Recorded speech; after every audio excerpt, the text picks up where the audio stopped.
Here in Los Angeles, Jews and Latinos make up an important part of society. There are more than 600,000 Jews in LA.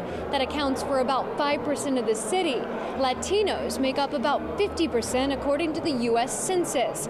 Both groups have come to this holiday party to gain a greater understanding of each other's cultures. It's a move that could ultimately improve business relations. The theme of the evening is business. The Jewish and Latino Business Chambers of Commerce sponsored the event, knowing their members would find common ground. Probably the two largest minority groups in Los Angeles are the Jewish population and the Latino population.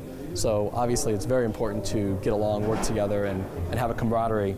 That camaraderie is extremely important for small business during hard economic times. The bottom line is, how do we build business relationships? How do we cross over and do business outside of our communities? Because building your business means you got to do business outside of your own communities. I know our community has a habit of remaining within, and we're just opening doors and looking at doing more. This experience is helping Jews learn how to market to the growing population of Latinos in Los Angeles. For small businesses, the relationships fostered here could lead to more customers. It's a grassroots effort, but Latinos are learning something quite different from Jewish business owners.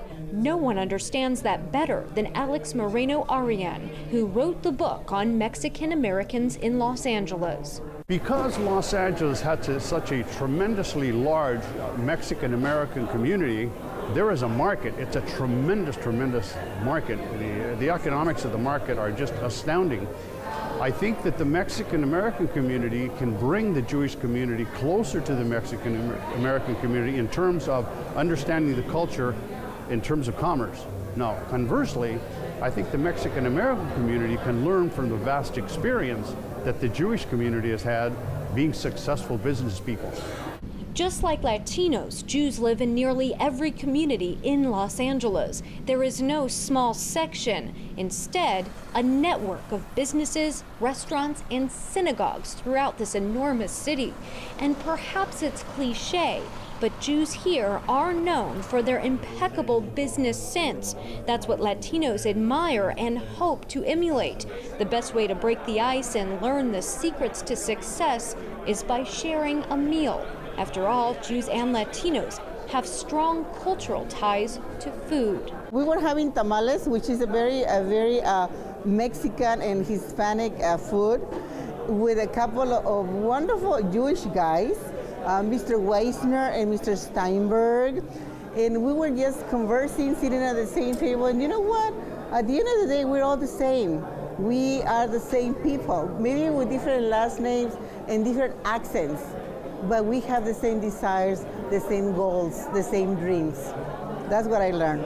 Even though these two groups are considered minorities in Los Angeles, Gustavo Friedman says belonging to them opens doors. He's Latino and Jewish. It's an advantage for me because I can be, it's like playing car. You can play the Jewish car, you can play the Latino car, whatever you want. I think I have the best of the both worlds. From food to family and ultimately business, Jews and Latinos have a lot in common. Holiday parties like this remind both groups that working together can lead to prosperity. Lindsay Mastis for JN1, Los Angeles.